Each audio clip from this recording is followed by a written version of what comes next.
E na Argentina, o Senado aprovou a legalização do aborto no país.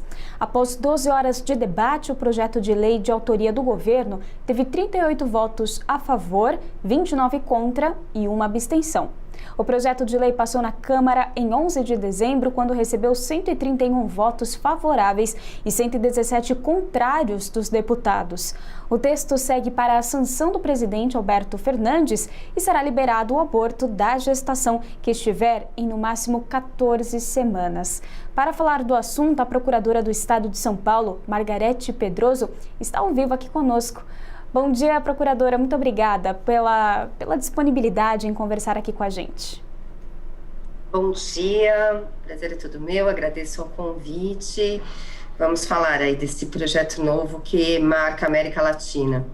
Exatamente. Margarete, eu gostaria inclusive de começar perguntando sobre isso, né? A Argentina aprova a legalização do aborto, o projeto de lei passou pela Câmara, Senado argentino e teve o apoio do presidente Alberto Fernandes.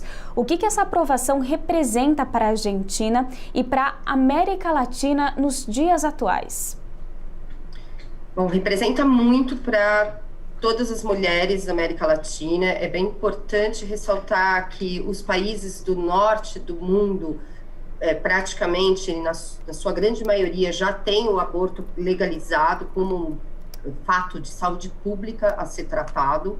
A América Latina, ela vem num ritmo muito lento para as discussões em torno das interrupções de gravidez. A Argentina significa muito em termos continentais, né? Essa decisão é bem importante porque hoje vai se constituir o maior país a aprovar a legalização do aborto, né? E principalmente a não criminalizar o aborto. Então, além de descriminalizar, também legalizar como política pública de saúde pública para que as mulheres possam fazer essa interrupção com segurança. Então, para nós, mulheres, isso significa muito, porque a Argentina, como um país de uma população significativa na América Latina, passa a tratar a interrupção de gravidez como questão de saúde pública. Margarete, inclusive essa mesma lei sobre a legalização do aborto passou pela Argentina há 2 anos, em 2018. O projeto até passou na Câmara, mas foi reprovado no Senado durante a gestão do ex-presidente Maurício Macri, que é um opositor de Fernandes. Na sua avaliação, o que mudou agora em 2020 para que esse projeto tenha sido legalizado? Mudou muito, né? A própria estrutura do parlamento mudou. É bem importante também falarmos sobre representatividade no parlamento. Quem assistiu ao vivo à votação percebeu o número de mulheres, o número de cadeiras ocupadas por mulheres no parlamento aumentou na Argentina. O atual governo, ele se elegeu com uma preocupação voltada às questões sociais. Não é o primeiro projeto que passa, que demonstra que o governo tem uma pauta ligada às questões sociais, né, inclusive com taxação de grandes fortunas e outras pautas que o governo tem se preocupado. Então, eu acho que mudou, sim, o cenário político, que tornou um ambiente político muito mais propício à discussão da legalização do aborto, né? Eu acho que tanto na Câmara, que nós vimos no dia 11 de dezembro agora, de 2020, as discussões foram muito mais aprofundadas e teve uma aceitação maior dos deputados. E ontem no Senado, essa madrugada no Senado, também nós podemos ver que, embora apertada a votação, mas foi uma votação que propiciou longas horas de discussão e muitos senadores mudaram, inclusive, de opinião quando ouviram as discussões, né? Também eu acho que é bem importante ressaltar a pressão que as mulheres argentinas fizeram nesses anos todos, né? Então, na votação de 2018 já havia uma pressão da sociedade enorme para a descriminalização e para a legalização do aborto, e com a rejeição no parlamento em 2018, esse movimento só cresceu, só aumentou. O que nós vimos ontem nas ruas de Buenos Aires foi uma grande onda verde, né, que pressionou de mulheres que estavam lá de olho nos seus parlamentares, cobrando deles que essa pauta de saúde pública fosse apreciada e fosse aprovada no final. Margarete, em geral, historicamente, a Argentina quase sempre se antecipou ao Brasil em ampliar as possibilidades de aborto previstas em lei. Qual é o histórico da discussão sobre a legalização do aborto no Brasil, olhando agora para o nosso país? Eu te pergunto se essa mudança na lei argentina pode influenciar o Brasil. Bom, nós torcemos que sim, né? É bem importante também ressaltarmos que pela ONU, né, 47 mil mulheres morrem no mundo de abortos ilegais e mal feitos. Isso porque as mulheres morrem não em decorrência do aborto, mas em decorrência da falta de atendimento no aborto. Não é a criminalização também que evita que os abortos aconteçam. Pelo menos 10 abortos acontecem por hora no Brasil hoje. Só que quem morre de aborto mal sucedido também uma pesquisa recente da Fiocruz demonstrou que quem morre de abortos mal sucedidos são as mulheres pobres, as mulheres negras e as menores de 14 anos. Ou seja, o que mata não é o aborto, o que mata é o aborto feito clandestinamente, de modo que a saúde pública não está olhando para esse aborto. A despesa que um aborto mal sucedido gera também para o SUS é absurdo, né? Então, assim, é uma grande despesa, sendo que países que legalizaram o aborto têm despesas muito menores, porque fazem de maneira segura e de maneira muito mais simples a interrupção da gravidez. Então, a Argentina, ela é um país que, embora tenha o Papa, né, que é argentino, é um país católico, é um país que também, de certo modo, conservador, mas que vem discutindo essas questões de aborto como saúde pública, tal qual o Uruguai também já o fez há alguns anos atrás, né? No Brasil, nós temos um Código Penal de 1940, que estipulou 2 situações de aborto legal, isto é, que tornam esse aborto não crime, que é o caso de gravidez fruto de estupro e de risco de vida à mulher. O Supremo Tribunal Federal também acrescentou uma nova razão de descriminalizar o aborto, que é em caso de fetos anencéfalos. Portanto, hoje no Brasil nós só temos a interrupção de gravidez permitida em 3 hipóteses: fruto de estupro, risco de vida à mãe ou no caso de fetos anencéfalos. Mas o Brasil está tão atrasado em termos de saúde pública de atendimento ao aborto, porque mesmo nessas situações de aborto legal, de aborto permitidos por lei, o acesso a essas mulheres ao aborto legal ainda é bem precário. A gente assistiu recentemente lá no Espírito Santo uma menina menor de 14 anos, vítima de estupro, que não teve um acesso adequado no estado dela para o aborto legal. Isso se repete no Brasil. Então, nós estamos ainda um passo atrás.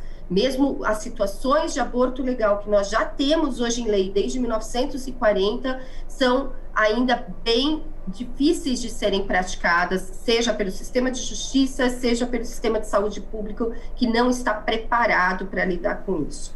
Quando nós falamos em interrupção de gravidez e num sistema legal que preserve, né, que garanta essa interrupção segura de gravidez, nós temos que falar que não é simplesmente só a interrupção de gravidez, mas sim a educação sexual, que tem que ser feita nas escolas, métodos contraceptivos de acesso gratuito a toda a população, né? Então, há ainda mecanismos de saúde pública que têm que ser garantidos às mulheres antes mesmo da interrupção de gravidez, e que isso nós já podemos fazer como saúde pública, nós devemos fazer como Estado, né? Então, eu acho que a Argentina está dando aí uma lição para a América Latina, está dando uma lição para o Brasil de como tratar as mulheres e de como garantir vidas, que isso é o mais importante. Procuradora, eu quero focar um pouquinho mais agora no Brasil. A senhora já deu uma introdução, mas quero saber melhor. Há projetos de lei favoráveis a ampliar as possibilidades de aborto no nosso país? Qual que é a atenção do Congresso acerca deste assunto nos últimos tempos? Sim, nós temos projetos de lei tendentes à legalização do aborto no Brasil. Nós temos uma DPF no Supremo Tribunal Federal que discute também a ampliação dos casos de legalização de aborto no Brasil. A DPF está parada, ela teve uma audiência pública enorme em 2017, é uma ação direta de constitucionalidade por omissão muito importante também em discussão lá no Supremo Tribunal Federal, e nós temos vários projetos de lei também tendentes à legalização do aborto. É importante que os nossos ouvintes entendam que legalizar o aborto não significa que liberar o aborto em qualquer situação, em qualquer hipótese, porque o aborto hoje ele já acontece. Ninguém aborta, ninguém deixa de abortar simplesmente porque é crime. O aborto é uma realidade histórica no mundo das mulheres, né? A legalização ela propicia que o Estado garanta, primeiro, educação, segundo, métodos anticontraconceptivos para evitar que essa gravidez indesejada aconteça, e, em terceiro lugar, um sistema de saúde público adequado para que, caso a mulher conscientemente, livremente queira prosseguir na interrupção de gravidez, ela o faça de modo seguro, de modo que ela não corra risco de vida. Se nós formos falar em vida, nós temos que pensar nas 30 mil mulheres que morrem de abortos ilegais feitos, né? Então, quando se discute o aborto, seja no Supremo Tribunal Federal, seja no Parlamento, é isso que se discute um sistema de saúde pública que vá garantir ou métodos contraceptivos adequados, ou que mulheres que queiram interromper a gestação o façam de modo seguro.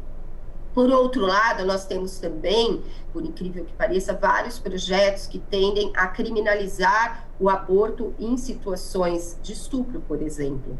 Nós temos o oposto também em discussão no Congresso Nacional hoje, ou seja, que eliminem as hipóteses legais que nós temos desde 1940, que não é nenhuma novidade, né? E que criminalizem, inclusive, mulheres que sejam estupradas ou que corram riscos de vida. Então, nós temos esses dois extremos hoje sendo discutidos no Congresso Nacional. Eu acho que é bem importante nós, como sociedade, ficarmos muito atentas.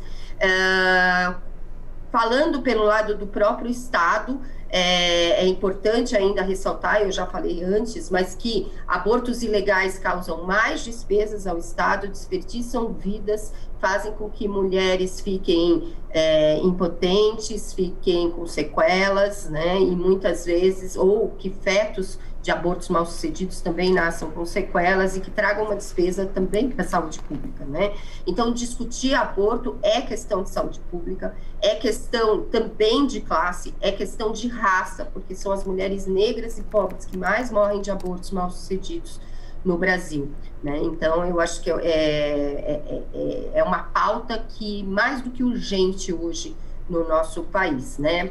Não só para preservarmos os direitos que nós já temos, mas para avançarmos nessa discussão e avançarmos sem nenhum moralismo, que foi o que a Argentina fez, né? Legalizar o aborto não significa obrigar ninguém a fazer o aborto, significa que aquelas mulheres que assim desejam, que conscientemente tenham tido condições de acesso a psicólogos, assistentes sociais, a estrutura estatal, decidam fazer isso, decidam de maneira segura. Aquelas que não queiram e que por escusa de consciência, por uma questão religiosa, não queiram fazer, continuarão podendo não querer fazer, né? E isso é muito importante. E os trabalhos de prevenção de gravidez, de educação sexual, isso também é mais do que urgente, né? Isso não é proibido, já podemos fazer desde já como Estado, pensando em políticas públicas tendentes a métodos contraceptivos e a informações por meio de educação. Muito esclarecedor, nós conversamos com Margarete Pedroso, procuradora do Estado de São Paulo. Margarete, muito obrigada pela entrevista, pela conversa. Muito obrigada. Até mais.